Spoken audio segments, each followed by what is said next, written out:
primero quería agradecer a Juan Antonio y a Luis que me inviten a dar esta conferencia sobre patrimonio industrial. Bueno, al principio, hablaré sobre patrimonio industrial. Haré una pequeña introducción de qué es el patrimonio industrial, que va a ser la parte de leer, podríamos decir, luego ya hablo yo, pero la primera quizá tengáis que leer un poquito. Luego hablar de la conservación y la protección, qué tipo de protección tiene el patrimonio industrial, que yo creo que está un poco protegido. El tratamiento y catalogación del patrimonio industrial, que está la parte más relacionada con el manual. Y luego, ¿qué se hace con este patrimonio? Porque no solo catalogarlo, sino tienes que difundirlo y exponerlo. Bueno, aquí va a presentar 5 o 6 definiciones de qué es el patrimonio industrial para que veamos un poco qué se entiende por este patrimonio. Bueno, pues el término patrimonio es bien sabido que significa herencia y el término industrial es todo lo referente a la industria. Y como tal, es todo aquel sistema de producción por medios mecánicos y en serie activados por energía cuyo origen no sea humano. Por lo tanto, el patrimonio industrial es todo aquel vestigio tangible e intangible surgido en torno a la industria, siendo de diversos orígenes, como hidráulica, eólica o definida por el tipo de producción, textil, minería, etcétera. Otra definición, bueno, estas definiciones un poco salteadas, he buscado distintas definiciones, pero todas tienen en común algo. Bueno, se entiende por patrimonio industrial el conjunto de elementos de explotación industrial generado por las actividades económicas de cada sociedad.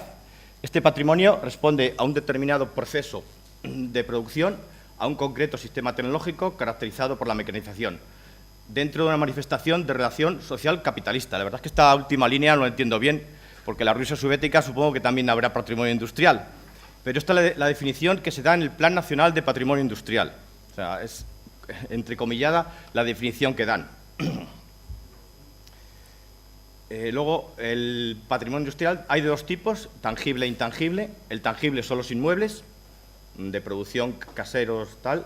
Los muebles, archivos, mobiliario, maquinarias, herramienta. E intangible es la cultura obrera, modos de vida, costumbre y tradiciones. El patrimonio industrial, por lo tanto, es toda evidencia relacionada con la existencia de un determinado sitio industrial, denominándose este como complejo en su aspecto integral. Bueno, aquí veis lo de tienda de raya, porque esta definición es de origen argentino. La verdad es que en Sudamérica, con el patrimonio industrial, están trabajando bastante bien y mucho de la documentación que encuentras es suya. La UNESCO, yo creo que aquí se moja un poco menos y amplía la definición de patrimonio a todas las construcciones de época que arrancan con la revolución industrial, con las máquinas accionadas por energía mecánica, no manuales. Es un término mucho más genérico.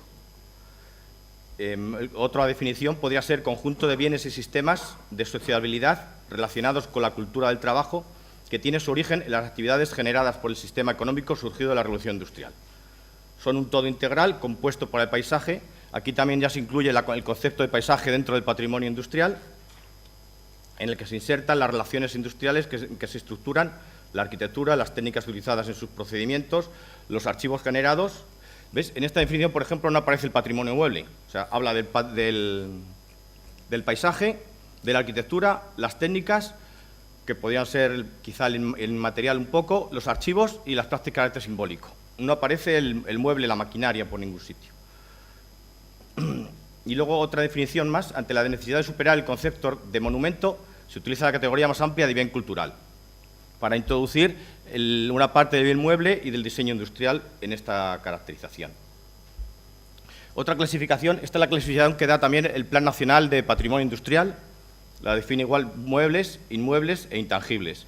Como inmueble, los elementos industriales, los conjuntos industriales, vuelven a aparecer los paisajes industriales, sistemas y redes industriales, y luego, como bienes muebles, define los artefactos, utillajes, mobiliario y archivos. La verdad es que la palabra artefacto y utillaje no sé si es la más correcta para definir el tipo de patrimonio mueble, quizás un poco como despectiva respecto a este tipo de patrimonio frente a las otras. Entonces, como resumen, pues todas estas definiciones tienen algo en común, que la datación, todos están de acuerdo que es a partir de la revolución industrial, todo surge o están relacionados con los lugares de producción industrial, la influencia, que podría ser lo que llamamos inmaterial o intangible, son las formas de vida y las relaciones sociales, pero se nota un poco la escasez que define muy bien el complejo industrial, habla de fábrica, de territorio, pero poco la maquinaria y elementos de producción. Solo define la maquinaria en una de estas definiciones. Bueno, entonces voy a dar unos ejemplos del patrimonio inmueble. Aquí, por ejemplo, las minas de Almadrén y Drija, que han sido consideradas patrimonio de la humanidad. Aquí, bueno, la parte de la minería y luego la parte del hospital, que se construyó a la vez para atender a los obreros del propio sitio. Entonces, bueno, ahora hablando del patrimonio inmueble, en la Ley de Patrimonio Histórico sí aparece la palabra científico-técnico, como vemos, integran el patrimonio histórico español los inmuebles y objetos muebles de interés artístico, histórico, paleontológico, arqueológico, etnográfico, científico o técnico, también el monumental, etcétera. Luego, en la misma ley, cuando habla de los museos, vuelve a aparecer el patrimonio científico o técnico, que aquí podríamos incluir también un poco el industrial, el técnico siendo una parte del industrial. Pero, sin embargo, la escasez de protección se ve muy bien en la ley cuando se habla de exportación de bienes culturales. Este problema quizás las universidades no lo tengan porque nunca vamos a exportar nada que pertenezca a una universidad, pero mucho del patrimonio industrial está en manos privadas, sobre todo de empresas, son las que mayor patrimonio tienen y, sin embargo, no hay protección para su exportación. Están protegidos todos los bienes culturales que tengan más de 100 años de antigüedad, y luego los incluidos en el Inventario General de Bienes Muebles del Patrimonio Histórico.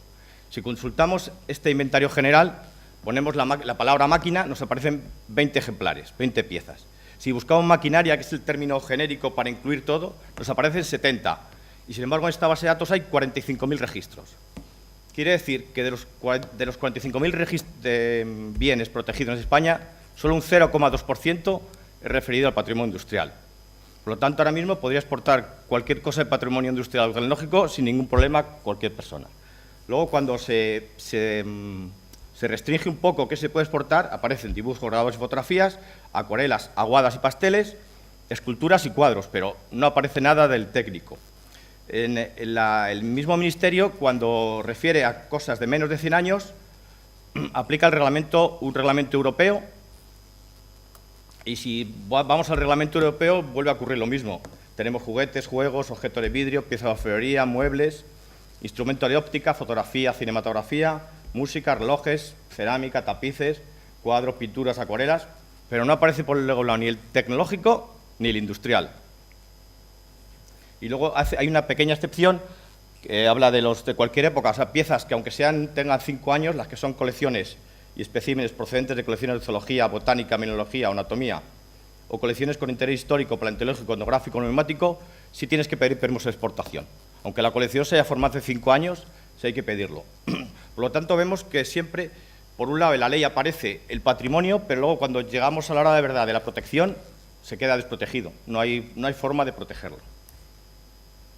Y como comentaba antes, mucho de este patrimonio está en propiedad de las empresas. Esto ha sido un grave problema para el patrimonio industrial, porque hasta los años 90 las empresas estaban localizadas en una zona, tenían su propio patrimonio histórico que habían ido acumulando, pero a partir de la fusión de empresas, compraventa de empresas, que unos países compran empresas de otro país, entonces se pierde la noción de historia de la propia empresa. Entonces la empresa nueva le importa un poco, por decir un carajo, qué se hace con ese patrimonio. Entonces tenemos ejemplos claros, por ejemplo, como el de la Remington en Estados Unidos, que fue comprada por una empresa, no sé, finlandesa o holandesa, y cuando llegó, pues el museo de la Remington, que era impresionante, había miles de máquinas de escribir, entre ellos máquinas únicas, el primer ejemplar de máquina eléctrica, ejemplares interesantísimos del siglo XIX, pues lo subastaron todo. Esta colección de la Remington se subastó en Estados Unidos, en Europa, o sea, la colección se disgregó. Lo único que se conservó fue una parte del patrimonio del archivo, que sí se quedó en Estados Unidos, pero lo que fueron toda la maquinaria desapareció entero. Esto pudo haber ocurrido con la IBM hace unos años, que estuvo a punto de quebrar. Si hubiera quebrado, todo el patrimonio de la IBM le habría pasado lo mismo, se habría disgregado. Que hay máquinas de calcular del siglo XVII, tienen un patrimonio impresionante tecnológico. Y en España tenemos casos similares, como por ejemplo el caso de la Pegaso. Pegaso en su última época formó un gran patrimonio, lo llamamos el Centro Divulgativo Pegaso o algo así se llamó, y entonces se dedicaron varias personas a localizar todo lo relativo con Pegaso, con Hispano-Suiza, con Z, que Z fue el que en los años 40 y 50 hizo todo el desarrollo de normalización en España, tuvo un gran trabajo de normalización industrial. Pues este patrimonio se está comenzando a disgregar. Lo compró Iveco Pegaso y realmente para ellos es un problema el patrimonio. Entonces, una parte se ha ido a Coruña, otra parte se está yendo a está en Salamanca y el resto no sé en qué estado está. Porque había un archivo impresionante, había vehículos, motores, un montón de cosas. Es un patrimonio que al no tener protección puede perderse en cualquier momento. Otro caso, por ejemplo, es el Museo de Gal. La fábrica Gal en Alcalá de Henares tenía otro museo. La fábrica también fue comprada por otra empresa, cerraron la fábrica, ahora mismo la fábrica está abandonada y el Museo Gal, entras en Internet y dice que está en un polígono industrial, pero allí no está, entonces no sabemos qué ha pasado con este museo. Esto pasa en muchos sitios. Aquí, bueno, no había puesto la diapositiva, pero voy a comentar un poco también que esto puede pasar, y realmente pasa con el patrimonio universitario. Nosotros, en Madrid, cuando esto pasa con el patrimonio científico, o sea, patrimonio científico que está en uso y en algún momento se da de baja por obsolescencia. En el momento que se da de baja, ese patrimonio directamente o mucho va directamente a la chatarra sin que haya de la propia universidad un filtro de qué va la chatarra o no. O sea, cosa que no esté inventariado, que sea de baja el inventario, va a la chatarra. Entonces, en algunas facultades nos avisan, pero no desde el decanato, la cabeza de la universidad, sino los propios profesores, que hay instrumentos y dicen, esto es interesante y no se puede perder. Entonces nos llaman al museo, nosotros vamos a verlo, y claro, y nosotros mismos solo tenemos que decir qué va a la chatarra y no qué se pierde y qué no se pierde. No podemos coger todo nosotros tampoco. Entonces, claro, decidimos, bueno, pues esto se guarda y este no. Ahora, lo que decimos que no se guarda va directamente a la chatarra. Ahora, la semana pasada, por ejemplo, estuvimos viendo un caso del microscopio SEN, un microscopio de efecto túnel. Este fue inventado en Suiza en los años 80 y al inventor le dieron el premio Nobel por inventar este microscopio, que es el origen de la nanotecnología. Pues de los 3 prototipos que se hicieron en Suiza, uno de ellos vino a España. Vino un profesor de la Autónoma de Madrid, fue a Suiza porque tenía contactos con la persona que lo inventó, con el premio Nobel, se vino con el premio Nobel y lo montaron en la facultad.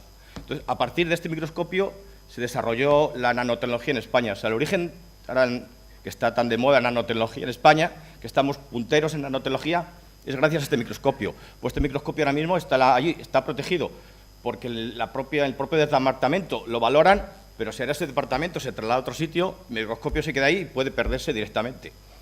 O sea, que la universidad, ahora falta esas comisiones de decir qué entra dentro y qué no entra dentro. O sea, lo que pasa en empresas puede pasar con la universidad igual. Y aquí, bueno, voy a poner 2 ejemplos de patrimonio industrial en peligro. Bueno, este no está en peligro, este se destruyó. Este es un caso, la verdad, muy doliente. La Comunidad de Madrid es una fábrica que estaba en Aranjuez, estaba la fábrica de harinas completa, con toda su maquinaria, generadores eléctricos, turbinas completa, tenía una parte de panadería, de horno y demás, y entonces la Comunidad de Madrid lo quería proteger. Se hizo una comisión para valorarlo, nos llamaron al museo a verlo, entonces fuimos a verlo como un miércoles, un jueves, lo estuvimos viendo, como la propiedad se enteró que la habíamos visto, ese mismo sábado derribaron el edificio sobre la maquinaria. O sea, que esto que veis aquí ya no existe, pero fuimos a verlo, como vieron la propiedad, vino que había peligro de protegerlo, lo destruyó directamente en 4 días. El fin de semana, sábado y domingo, lo machacaron todo. Y aquí otro ejemplo, que es el de la azucarera de Guadalfeo. Esto está en Salobreña. Este es un ejemplo que quizá, bueno, ahora mismo está todavía, se conserva, pero a lo mejor habría que haberla conservado como estaba antes. Esta fábrica azucarera era la última fábrica en Europa que estaba funcionando con vapor en el proceso productivo. O sea, tenía una máquina de vapor grande, que era la que movía los molinos, que esto hasta el año 2000 algo estuvo funcionando, y la máquina de vapor movía los molinos. Y luego había una serie de máquinas de vapor pequeñas, todas de principio de siglo, que movían las distintas máquinas pequeñas, las cintas transportadoras. O sea, toda la máquina estaba funcionando a vapor y en proceso productivo. Era la última fábrica en Europa que funcionaba así. O sea, y la verdad es que la empresa, la fábrica no era tampoco deficitaria, perdían algo de dinero, pero no era mucho. O sea, esto con una pequeña ayuda se habría podido mantener en funcionamiento una fábrica. Ahora, ¿qué pasa? Sí, está parada y está conservada, pero mañana se empieza a intervenir, se pierde una máquina, se pierde otra y al final acabamos sin el patrimonio, no sé, de ver funcionar esa máquina. Yo, de todo el patrimonio industrial que he visto, el ver funcionando la máquina por ahí, y de forma real, no que en un museo que la pones a funcionar con aire y dices es falso, no, verla funcionar realmente y produciendo, pues te da una cosa que no he sentido muchas veces con el patrimonio industrial. O sea, yo por esta fábrica la tengo mucho cariño y, de hecho, en el manual aparecen estas dos fotografías. Ahora, no sé, hay noticias que van a hacer un puerto deportivo al lado y tal, entonces no sé qué puede pasar. Entonces vemos, el patrimonio industrial está muy protegido. Esto, a nadie se le ocurre un cuadro de Velázquez, pues nadie se le ocurriría hacer nada con él, pero con una fábrica, pues parece que sí. Entonces, bueno, todo lo anterior, esto indica, o sea, no tenemos un problema primero es de definición. ¿Qué es el patrimonio industrial y por qué está integrado? Y luego, quizá, uno de los problemas del patrimonio industrial es que la gente lo ve como cercano. O sea, un cuadro de Velázquez sabe que está lejos, que ha estado en un palacio y está como un poco valorado. El patrimonio industrial a lo mejor lo tienes en casa y dices, pues una cosa que tengo yo en casa, ¿cómo va a ser una pieza de museo?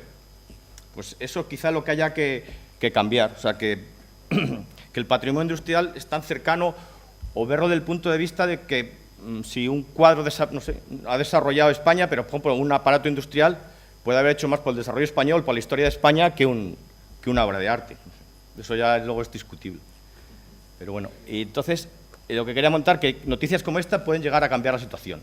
O sea, tenemos que un Apple I se ha vendido por $670.000. O sea, es una cantidad muy considerable. No sé cuántas obras de arte de las universidades, del patrimonio de las universidades, llegan a este nivel de precios. O sea, que el patrimonio tecnológico ya no podemos decir que es un patrimonio que está ahí, que se puede achatarrar, sino es un patrimonio que tiene un valor económico y muy grande. Porque realmente los $600.000 no se han pagado por el ordenador, sino por la placa. Lo que vale realmente es una plaquita con un montón de procesadores pegados en ella. Oí una noticia el otro día que la chatarra han tirado uno de estos en Estados Unidos, en un centro de reciclaje lo han echado. Claro, los del centro de reciclaje lo han visto y inmediatamente lo han subastado y se han sacado un montón de dinero. Entonces vemos que el patrimonio industrial no es esa cosa lejana que vale precio chatarra, ¿no? Puede llegar a valer cantidades importantes de dinero. Entonces, bueno, comentar, pues, es necesaria la labor de autorización, o sea, hace falta hacer un corpus, una normalización de todo esto, de qué es, qué no es, qué se debe guardar, qué no se debe guardar. Entonces, bueno, por eso comentar también que el proyecto de Atolaya del manual, yo lo he visto con agrado, porque he visto allá al mismo nivel el patrimonio artístico del patrimonio industrial. Yo creo que es la primera vez que aparecen al mismo nivel una obra de arte que una máquina.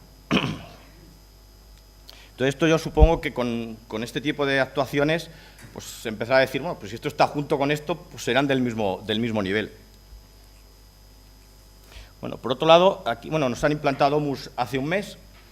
Entonces dijimos, bueno, nos imponen Domus, pues muy bien, hemos dado un curso una semana, decimos, bueno, pues ahora vamos a empezar a meter piezas. Claro, cuando hemos empezado a meter piezas, hemos visto que necesitamos una serie de tesauros anteriormente. Hay que normalizar nombres, clasificación, o sea, que tenemos un trabajo previo de años antes de empezar a poder inventariar piezas. Claro que este trabajo quizá en otras actividades de arte esté mucho más claro, pero en esta está a cero prácticamente. O sea, tenemos que empezar a hacer todo este tipo de cosas, que también ayudará a la comprensión y a poder identificar el patrimonio industrial, porque ahora el patrimonio industrial es un todo que no sabes dónde meter, dónde encajar. Bueno, entonces, respecto a esto, bueno, pues quería comentar una serie de normas o de curiosidades sobre este tipo de patrimonio, que juntos, no sé, la identificación, datación, juntamos todo esto, podemos llegar a valorar este patrimonio. Bueno, yo propongo esta clasificación, pero podría haber otras. Poner medios de producción y productos manufacturados. Dentro de los medios de producción, la maquinaria, que son las máquinas pesadas, prensas y otro tipo, y las fuentes de movimiento o fuerza motriz. Aquí pongo fuentes de movimiento frente a fuentes de energía, que muchos de aparecen como fuente de energía, pero la energía no puede haber fuente de energía, no se crea. Entonces, esto es lo que está en las máquinas herramienta, que serían las máquinas de procesos más antiguos que se han mecanizado, bien se muevan por motor o por la mano humana, y luego la herramienta, que es la tradicional herramienta, el martillo, tal, que se mueven solo por fuerza humana.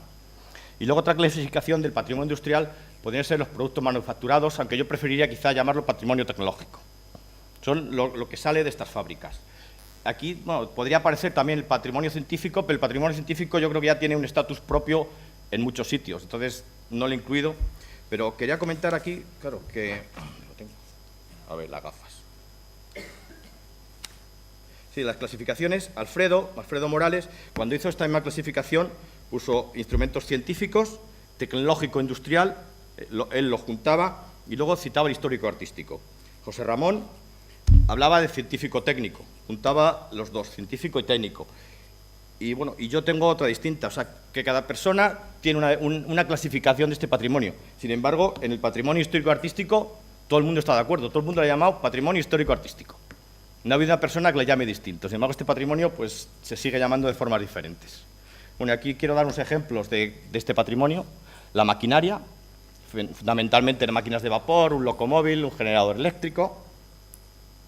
Máquinas herramienta, como veis son máquinas, una sierra de calar, máquinas que hacen funciones que anteriormente existían. La sierra de calar sustituye a la serreta de mano, la laminadora para hacer lámina sustituye al martillo, la devanadora pues sustituye al brazo donde se enrollaba, la prensa, la bomba de trasegar igual, sustituye a ir cubo a cubo moviendo el vino.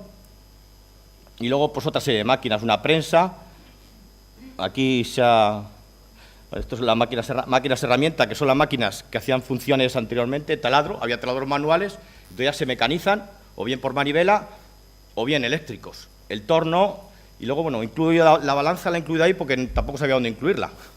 Porque la balanza no es una máquina, no es una máquina de vapor, y tampoco es una herramienta, tampoco es un martillo, entonces, bueno, pues podría incluirse dentro de máquinas herramienta, aunque eso habría que definirlo, que es la máquina herramienta. Y luego, pues tradicionales herramientas de zapatero, una galga para ver el tipo de rosca, un destornillador, una llave inglesa y un diapasón, que aunque no pueda no parecer una herramienta, ese diapasón lleva unas chapitas con unos orificios, de forma que al hacerle vibrar deja pasar la luz cada cierto tiempo. Entonces esto te servía para ajustar la velocidad de una máquina. Una máquina que está rotando, vas variando la velocidad hasta que ajustas con el diapasón. Entonces puedes regular la frecuencia de una máquina a una velocidad concreta. Y luego, dentro del patrimonio tecnológico, esto sería el patrimonio manufacturado, que mejor sería llamarle patrimonio tecnológico, pues estarían vehículos, las telecomunicaciones, electrodomésticos, todo este tipo de cosas, instrumentos científicos, y luego cálculo, informática, ordenadores. Esto también tiene, la informática sí que tiene un grupo aparte, sí que está un poco reconocida. Por otro lado, hay museos solo de informática. Esto tiene cierto reconocimiento. Y también comentar un poco que los instrumentos científicos, la categoría que podemos llamar instrumento científico, también si procede de una institución de enseñanza, es instrumento científico, pero si está en el laboratorio de una empresa, entraría dentro del patrimonio industrial. O sea que eso también habría que definir dónde cae cada cosa. Bueno, y esto ya un poco centrándonos más en el manual, pues hacer unos comentarios de qué nos podemos encontrar con este tipo de patrimonio. Bueno, fundamentalmente nos vamos a encontrar hierro, acero, que es el hierro que tiene hasta un 2% de carbono, y luego la fundición, que es el hierro que tiene más de 2% de carbono. Bueno, fundamentalmente la fundición se usa para la estructura de la máquina. La fundición, al tener carbono, es mucho más ligera, tiene muchos coqueras y orificios en sí mismo, y entonces se utiliza para los laterales, estructuras de máquina. Los ejes se hacen de acero, que es la parte de la máquina que necesita más esfuerzo, entonces se hace de acero. Y los cojinetes, que es la unión entre ambas partes, entre la estructura y los ejes de acero. Cuando una máquina gira, si no tenemos ninguna pieza entre la estructura y el eje, se puede dañar el eje. Entonces, cambiar un eje de una máquina es muy costoso. Entonces, por eso se sustituye la unión por cojinetes de bronce o plomo, que si en el caso de fallo, pues se cambia el cojinete, es mucho más sencillo de cambiar que el eje de acero. Bueno, aquí la estructura del carbono, con esto quiero indicar, a partir de 2% es carbono. Indicar que, claro, a primera mano decir si es hierro o si es carbono es muy difícil. O sea, este tipo de material, sin análisis, o lo sacas qué material es por el tipo de uso que tiene, o es muy complicado. O sea, depende de la temperatura de fusión y el porcentaje de carbono, hay una cantidad muy variada de hierro. Aquí un ejemplo, vemos las máquinas, los laterales de las máquinas, que estos tienen formas más curvas, más complicadas, que los propios ejes de acero. Ahí tenemos un eje de acero de arriba, es de una máquina de vapor. Esto, los cojinetes que he nombrado anteriormente. Y luego, una cosa que es bastante interesante es saber cómo está hecha una máquina por las huellas que tiene la máquina. Aquí tenemos, por ejemplo, una marca de torneado. No sé si veis las rayas concéntricas, esas indican el torneado. Esta, como veis, las rayas son finas y están muy juntas. Eso quiere decir que está hecho con un torno muy despacio, o sea, es una pieza de precisión. Cuando se hace con un torno más grueso, de forma más rápida, las marcas son más profundas y más separadas. Esta es parte de una ultracentrífuga, como veis, gira a 60.000 revoluciones por minuto. Esto es una burrada, un motor gira a 3.000, 4.000. O sea, 20 veces las revoluciones de un motor, es mucho. Y estas deben usar materiales titanio, otro tipo de materiales, porque si usas un material malo, esas revoluciones de giro hace que ella sola se descomponga y se deshiciera este rotor. Aquí un ejemplo que quizás esté más claro el torneado. Vemos las rayas del torneado perfectamente. Y aquí vemos las rayas, pero estas son rayas falsas, podríamos decir. En un principio lo cogí pues, para identificar estas marcas de torneado, pero al ser un cigüeñal, esto se tornea y luego se rectifica. Entonces queda totalmente liso, por lo tanto no puede ser marcas del torneado, entonces deben ser marcas de uso. O sea que una misma marca nos puede indicar que ha sido usada o dar mucha información sobre la máquina. En esta tenemos marcas de fresado, los piñones se suelen hacer por fresado y se ven unas líneas como curvas, en el centro arriba las vemos, indican fresado. Este es el entallado, que estos generalmente son las farolas de luminarias, las antenas parabólicas metálicas, están hechas por entallado. El entallado se hace con materiales maleables, generalmente latón o aluminio, y se hace un molde de madera, se corta la chapa y se va forzando sobre la madera. Bueno, aquí es parte de un aparato para dar rayos SUV a los niños, para evitar el raquitismo, y es entallado.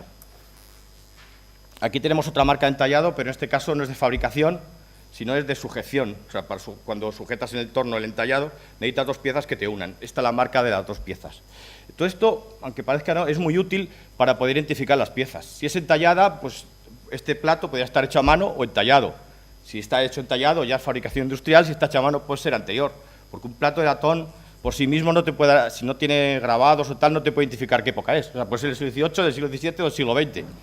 Entonces, todo este tipo de marcas sí te puede ayudar a identificar cómo está hecho. Aquí tenemos una marca de estampado. Este es un aparato de, como llamaban, de curar las patatas, que decían, que es para sulfatar. Aquí hablamos de la fundición. Esta es la estructura de la máquina, vemos, vuelve a ser fundición, y las partes que tienen que tener resistencia son de acero. Aquí vemos una fundición del siglo XIX, que es mucho más decorada. Con el tiempo estas decoraciones se van simplificando, hasta la actualidad, que están hechas con ordenador y solo hay rectas y curvas, no hay ninguna otra forma identificativa. Esto se hacía con moldes a la arena, se hacía un modelo en madera, con la madera se sacaba la arena y luego se fundía sobre la arena. Aquí tenemos otra marca de fundición. La de abajo vemos que no es lisa, que tiene rugosidades, eso es debido a la fundición de la arena. Y la superior también vemos la marca del molde. Normalmente cuando hay fundición necesitas dos mitades del molde. Cuando sacas tienes una rebaba en todo el borde que se lija. Y ahí vemos esa marca de lijado del molde. Aquí otro molde de esto es un motor Krupp. También se ven las irregularidades que está hecho a molde. Y luego, por finalizar, el forjado. El forjado tradicional se hacía a martillo, que cuando tú forjas una pieza la vas compactando, vas eliminando coqueras, y entonces queda el material mucho más compacto, por lo tanto resiste mucho más. Lo que pasa es que actualmente el forjado se hace mediante prensas, como si fuera un molde, entonces se aprieta y se comprime el acero quedando forjado. Luego se puede templar o darle muchos otros tratamientos. Y luego, bueno, citar un poco de qué tipo de acabados. Los acabados también nos pueden dar mucha información de la época de la pieza, de cómo está hecha. Aquí, por ejemplo, vemos un proyector de cine que tiene una pintura negra de principio de siglo y luego una pintura más rugosa, que esa corresponde a los años 50. O sea, esto indica que esta máquina se ha continuado usando durante el tiempo. Tiene distintos tipos de pintura en un solo ejemplo. Arriba tenemos un rayos X de los años 60, es un verde muy utilizado. Aquí tenemos tipo de colores, el del años 20 o 30, que es azul, que es más blanco, y luego el azul, que es uno característico de los años 50 en España. Muchas de las máquinas van a ir con esta pintura azulada. Luego en los años 60 ya se comienzan a introducir otras pinturas, que son rugosas, como de las de izquierda, eso es típico de los 60. Y luego en los 70, con algunos tipos de máquinas, empiezan a utilizarse el color. Como vemos en este ordenador IBM, tiene azul, rojo, tiene colores. Esto, cuando las máquinas se las mete entran con colores, es al principio de introducir una máquina nueva que la empresa la toma como algo, no sé, distintivo o de importancia. En el siglo XIX, las máquinas de vapor, primeramente, venían muy decoradas de colores, igual que los locomóviles, tenían mucha decoración Con el tiempo, esa decoración se va perdiendo porque se van asumiendo esas máquinas como normales. Los ordenadores, igual, este tiene colores, con el tiempo al final el ordenador acaba con el color marrón normal de un ordenador. O sea, el color, el acabado, todo eso nos puede dar mucha información de la época de la pieza. Dentro de los acabados, uno de los más importantes quizás sea el niquelado. El niquelado comienza, pues va paralelo a la electricidad. Cuando Volta comienza con la pila, se comienzan a hacer baños electrolíticos ya. O sea, fundamentalmente al principio es dorado, pero luego se evoluciona rápidamente al niquelado, que esto hacía que protegiera el hierro y no oxidara. Este también es un elemento de datación bastante importante porque el niquelado se usa hasta los años 20, 30. O sea, a partir de los 30 comienza el cromado. Entonces, cualquier máquina que esté cromada es posterior a los 30 y si está niquelada es anterior a los 30. El niquelado es un poco más amarillento y el cromado es más azul y es mucho más resistente y más duro. Ahora, también todas las máquinas cromadas suelen tener un baño de níquel debajo, porque el níquel agarra mejor que el cromo, entonces se niquelaban y luego se cromaban. Ya he puesto la grapadora, porque esta es la primera grapadora que se fabricó en el mundo, de 1870 y tantos es. La primera grapadora que hay. Y aquí, bueno, un ejemplo de niquelado a la izquierda y a la derecha el pavonado. El pavonado se daba, todas las agujas de los relojes suelen ir pavonadas. Es otro acabado que se hacía mediante inserción en aceite caliente del hierro o fundamentalmente el acero. Y luego aquí quería comentar una cosa que se confunde la fabricación en serie y la fabricación en cadena.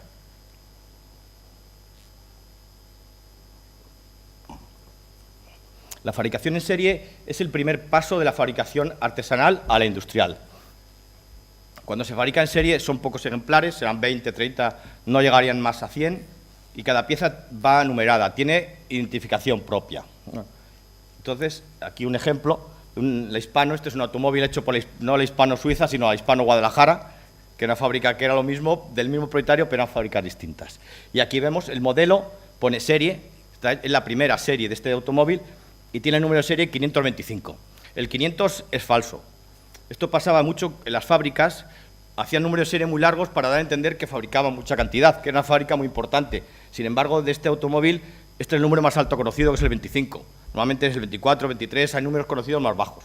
O sea que ese 500 lo ponían un poco para dar más importancia al vehículo. Aquí vemos un marcaje de los que voy a hablar abajo, un número abajo. Bueno, entonces, la fabricación en serie consistía que vamos a fabricar 20 automóviles. Entonces, pues fabricaban 20 motores, 20 chasis, 20 ejes, 20 de todo, y cuando tenían todo fabricado, lo iban montando. Pero las piezas se fundían y luego cuando se cogía un cárter y un cilindro, se unían, pero se ajustaban a mano. O sea, eso la máquina no te lo daba ya acabado. Entonces necesitaba un ajuste. Ese ajuste se realizaba a mano. Entonces, como tenías una serie, no podías mezclar una pieza de un motor contra pieza de otro motor. Entonces se iban nombrando pieza a pieza cada una. Y aquí vemos, por ejemplo, el cigüeñal que tiene el 525 abajo. Otra pieza cada pieza tenía su número, iban indicando cuál correspondía con cuál. O sea, esto venía bien a la hora de fabricar, pero también era útil a la hora de reparar el vehículo. Cuando se desmontaba, el mecánico podía volver a saber qué piezas de cada una, porque si ahora cambiamos una pieza con otra, el motor fallaría y probablemente tuviera una avería. O sea, era muy importante mantener el ajuste de cada pieza consigo mismo. No, aquí tenemos otra fotografía de más marcajes. En la izquierda tenemos un 2 en números árabes y un 1 en números romanos. Esto indica, el 1 indica, este es un motor de 2 cilindros en V, indica que corresponde a la primera fila de cilindros, y el 2 quiere decir que es el segundo cilindro. O sea, de forma tal que yo cojo un motor de aviación o de automóvil que tiene 500 piezas, cualquier persona sería capaz de volver a colocar todo el motor con cada pieza en su sitio. Esto corresponde con la fabricación en serie. Otra numeración que hacían era el sistema de puntos. Esto sí, cuando veáis instrumentos científicos, también hay muchos instrumentos científicos de este tipo de numeración. Cuando teníamos una pieza y había muchas piezas iguales, pues entonces no valía el número, entonces se marcaba cada pieza donde correspondía con un punto. Se marcaba 1 punto, 2 puntos, 3 puntos, 4 puntos, etc. Aquí tenemos más marcajes. Abajo vemos un marcaje ya más grande, 5000 tal, que eso sí corresponde con el número de motor el que era. Esto se hacía cuando había varios motores, si la pieza no iba marcada, el mecánico lo desmontaba, lo marcaba. Y este que proviene del ejército, el ejército también marcaba mucho las cosas para saber luego cuando montaban de dónde era. Aquí hay otra serie de marcajes que pone Cropper, Esto es una turbina de Laval sueca, no sé a qué corresponde esta numeración. Y la pieza también la vemos numerada, la pieza de más abajo. Otros marcajes indican posición de pieza. Cuando desmontas una, pues a ver si va boca arriba o boca abajo, que es lo que indica este de van. Y otra serie de marcajes, aquí un higrómetro registrador anaeroide, un barómetro registrador anaeroide, como a alguien le puso no sé si fuiste tú, de uno prácticamente igual que este, que es Richard, y a la izquierda vemos un marcaje en madera. La madera también se marcaba con los mismos números y demás. Y no sé, el madera también, muchas veces, no sé si cuando se hacía una cómoda, otro mueble, solían tener una V de la parte trasera, que eso indicaba el orden de los cajones. Cuando los cajones también iban ajustados, porque se fabricaban por este sistema, los cajones iban ajustados uno a uno y no se podía cambiar un cajón por otro porque no entraría. Entonces, solían tener una V para indicar el orden de los cajones. Bueno, y con esto mostrar que este sistema de marcajes de fabricación en serie no ha terminado. O sea, España sí que hasta los años 60 quizá no comenzó la fabricación en cadena, pero hoy en día, cuando son cosas de alta precisión, necesitan un ajuste manual, muchas de ellas, por toda la industria aeronáutica se sigue haciendo mucho manualmente todavía. Y en este vemos los marcajes y abajo está la firma de la persona que lo revisó. Esto es una memoria dinámica de ordenador y a la izquierda vemos que el último que dio la revisión la firmó. Y aquí otro ejemplo mucho más actual, esto es una célula de silicio y ahí tenemos todas las marcas de lima y marcajes manuales. Este es que es experimental, entonces cuando se hace experimental en la cosa se marcan muchas para ver a qué corresponde. Y aquí el trabajo del ajustador. El ajustador era uno de los empleados más valorados en la empresa, que era el que hacía el ajuste final y dependiendo del ajuste final, la terminación de la máquina era importante. El ajustador realmente lo único que tenía era un banco, un gato y lima y rasquetes. La herramienta era muy pequeña, entonces dependía mucho de la habilidad del ajustador. Y ahora hablar un poco es la fabricación en cadena. Para fabricar en cadena, o sea, que tú vas montando cosas, te tienen que ir ajustando, no necesitas trabajo de ajustador. Tú pones un tornillo y ese tiene que ajustar, no tienes que andar ajustando. Entonces, para que el tornillo te ajuste, necesitas una labor de normalización. Tienes que decir el agujero de qué diámetro es, qué holgura puede tener, el tornillo, qué holgura puede tener. Para fabricarlo con estas precisiones, también necesitas una maquinaria de precisión. Los planos también no tienen que tener solo el diámetro ese, sino que tiene que tener qué holgura necesita. Luego necesitas unos controles de calidad, o sea, cuando estás fabricando en cadena, las máquinas se te pueden desajustar, entonces tienes que ir controlando constantemente esa maquinaria. Por lo tanto, una fabricación en cadena necesita una fábrica mucho más grande, una inversión en maquinaria mucho más grande, en personal, todo. O sea, es una fabricación mucho más grande que la de serie. La primera persona que desarrolló un poco esto fue Samuel Colt con la intercambiabilidad. Samuel Colt tuvo tanto éxito porque era capaz, tú le pedías una pieza, te la mandaba, la montabas en tu revólver y eso funcionaba. No necesita el trabajo de ajustador. Hasta entonces, las armas, tú pedías una pieza y al final tenías que ajustarla. Era más fácil hacer la pieza nueva que ajustar otra. Y luego esto también te posibilita la venta de piezas de recambio. O sea, puedes fabricar piezas de más y venderlas porque sabes que cuando llegues al motor te van a ajustar. Bueno, esto es esto. Y luego, comentar todo esto, ¿para qué? O sea, identificamos tal, pero luego el museo también conservamos, también guardamos. El museo contribuye a la educación científica efectiva de calidad, conserva y pone en valor el patrimonio histórico, científico y tecnológico, es el escaparate de la ciencia y la tecnología españolas. Es el único museo que se creó sin colección, que es una característica de este museo, se crea y una vez creado empiezan a entrar colecciones y la verdad es que los primeros años de forma muy masiva. Y aquí, quería comentar un poco la documentación de las piezas. Aquí tenemos una serie de piezas que entraron en el museo y estas son las fotografías de cómo estaban montadas in situ. Estas provienen de una azucarera de Granada y aquí vemos la documentación de las piezas. Esto es un problema porque hay piezas que sí nos llegan con documentación, otras han llegado al museo sin documentación. Y ahora veremos qué hacemos con estas piezas que no tienen documentación. Aquí tenemos más fotografía de piezas que han llegado al museo, de molinería, de varias partes. Un motor. Luego en el museo, claro, estas piezas son de gran tamaño, no podemos guardarlas como vienen, hay que desmontarlas, primero para el transporte y segundo para almacenarlas. Entonces se almacenan desmontadas, como vemos aquí. Aquí vemos en primera fila un torpedo, este es un torpedo alemán. Yo comentaba antes que en España hay mucho material de la Segunda Guerra Mundial conservado, y este es uno de ellos, un torpedo de los U-boats alemanes. Ahí vemos las piezas grandes, otra máquina de una pieza de vapor desmontada. O sea, una parte grande del almacén se encuentra todo desmontado. Más volantes de inercia, una parte del almacén industrial. Aquí lo manejamos con carretilla elevadora. Las cosas hasta aquí tenemos cosas hasta 1000 kilos. Todo lo que pesa más de 1000 kilos lo colocamos en otro lugar.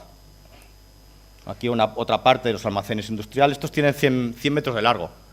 Es un almacén bastante grande. Una parte que tenemos con vehículos y una parte del patrimonio tecnológico. Las piezas más pequeñas se guardan en compacto. Esto sí es más del arte. O sea, las piezas artísticas se guardan en tipo de estos compactos. Bueno, entonces, comentar, ¿todo este trabajo para qué? Pues si concienciamos la población, sí, que hay que conservarlo, pero también tienen que disfrutar, ¿no? Puedes decir, esto tienes que conservarlo, pero no lo ves. Dice, pues, entonces, ¿para qué lo quiero? O sea, siempre con las limitaciones de conservación, pero hay que darlo a conocer. No puedes decir, está guardado y te estoy guardando una cosa que no sabes lo que hay. Entonces, hay que disfrutarlo. Bueno, entonces aquí comentar el montaje de alguna de estas piezas que encontramos desmontadas. Este es el primer acelerador de partículas que hubo en España. Este se montó en la Junta de Energía Nuclear y bueno, estaba almacenado en los almacenes y teníamos todo este conjunto de piezas. Decidimos montarlo en Coruña y teníamos todo este montón de piezas. En cajones, las sacamos, lo fuimos viendo. Y lo único que teníamos es esta fotografía, en la que muchas de las piezas no aparecen. Entonces, ¿y esto cómo montamos? ¿Qué es esto? Entonces, empezamos a investigar por un sitio y por otro y localizamos un folleto de la Junta de Energía Nuclear de la época en la que hablaba de este acelerador. Entonces ya empezamos a localizar muchas más fotografías del acelerador. Otra fotografía del mismo acelerador, varias fotografías. Al final también tuvimos la suerte de localizar a Cordero, que es la persona que está en el centro, que fue el que lo montó. Entonces, gracias a él, nos dio más fotografías y aparte nos dio trabajos realizados con este instrumento. Claro, estos trabajos no hablaba del montaje, pero se hablaba del funcionamiento. Entonces, depende del funcionamiento de la máquina, también nos dio idea del montaje. Porque estas columnas, unas columnas son aislantes y otras no. Luego las horizontales son rectificadores. O sea que cada cosa, aunque sean iguales, tienen distinta función y entonces habría que colocarlas en ese orden. Entonces, a todo esto también nos ayudó lo que comenté anteriormente de los marcajes. Todas estas piezas venían con dos tipos de marcajes. Los originales, que iban marcados a cuño, con números y letras, y luego otra serie de marcajes que debió hacer alguien en el momento de desmontar. Entonces, que son estos pintados a rotulador. Entonces, todas las piezas tenían los dos tipos de marcajes. Aquí, bueno, los pequeñitos no se ven, pero también estaban. Entonces, con todos estos marcajes hicimos una especie de plano, cogimos la foto y fuimos diciendo en cada pieza qué tipo de marcajes teníamos. Entonces ya nos dimos cuenta que unos marcajes indicaban la fila, otros indicaban la altura, entonces fuimos capaces de recomponer el puzzle gracias a todos estos marcajes anteriores. Lo que también nos dimos cuenta que había piezas que no coincidían. En esta fotografía tenemos piezas de la izquierda de un diámetro y la fotografía primera en color era otro. Entonces, ¿qué pasaba? Que este aparato con el tiempo se fue transformando. Entonces, se modificó varias veces y entonces a nosotros nos llegó la última modificación. Y las fotos que teníamos eran de la primera, entonces tuvimos que jugar un poco con todo esto. Entonces, a partir de esto, hicimos un primer montaje, faltaban algunas piezas, no sé que faltaban piezas, entonces hubo que hacerlas nuevas. Algunas de ellas las hicimos en el mismo material y otras las hicimos en otros materiales como teflón o nylon, para que no hubiera pila, no hubieran metales en contacto iguales.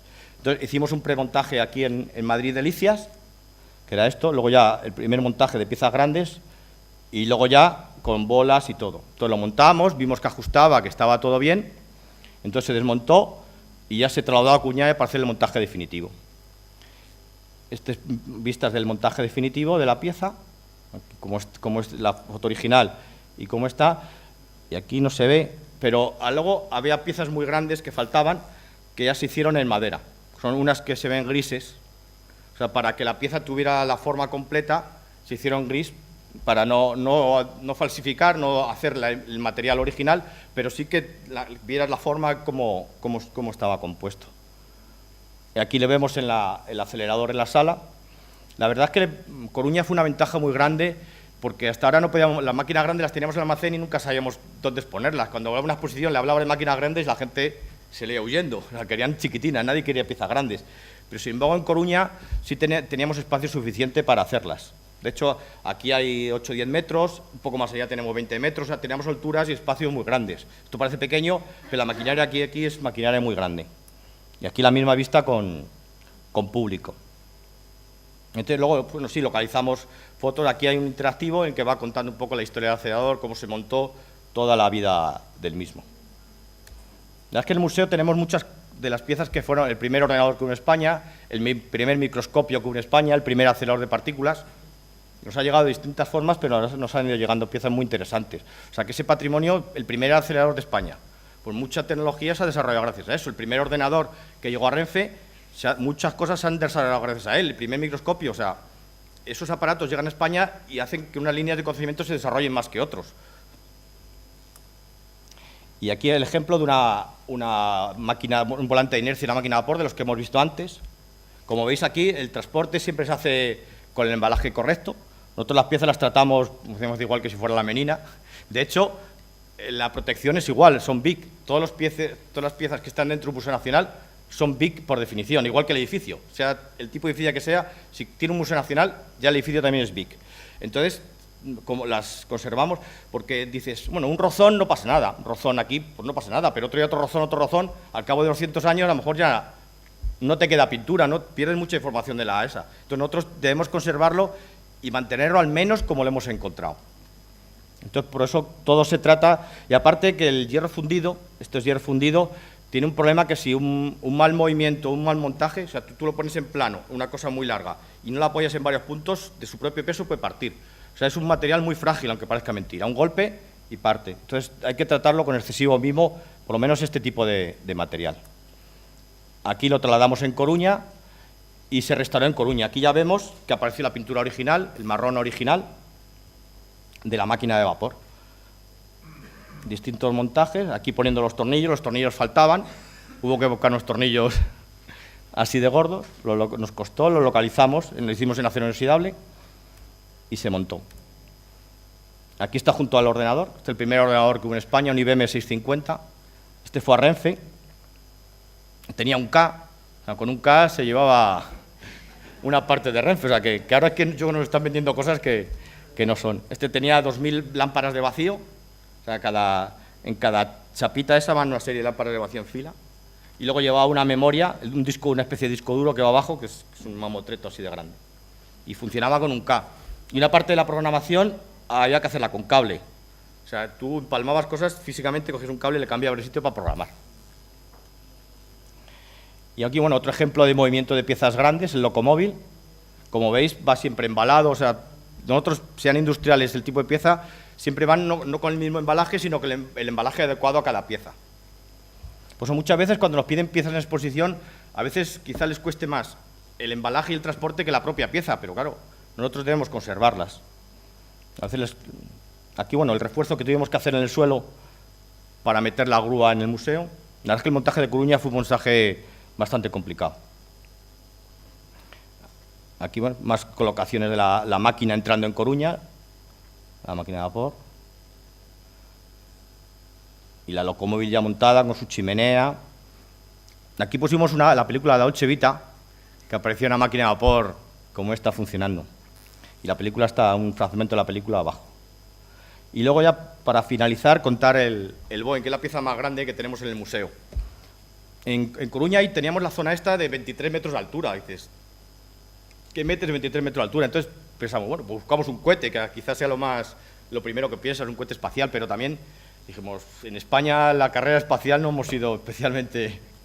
Entonces, algo más representativo. Entonces, pues se nos surgió la posibilidad del Boeing 747. Por un lado, es un avión muy emblemático en la historia de la aviación.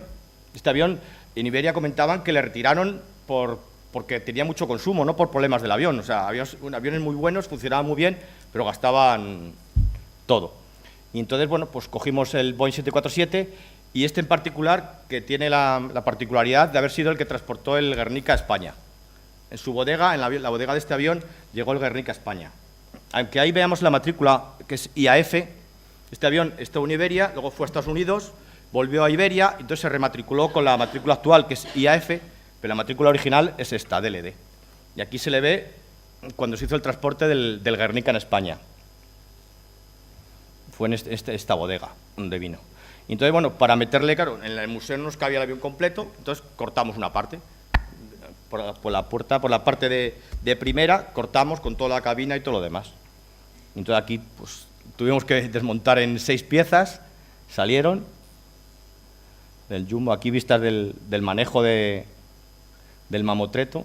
Luego también cortamos piezas de ala, distintas partes que algunas se almacenaron en el museo y otras se han expuesto. Y aquí vemos una vista del transporte.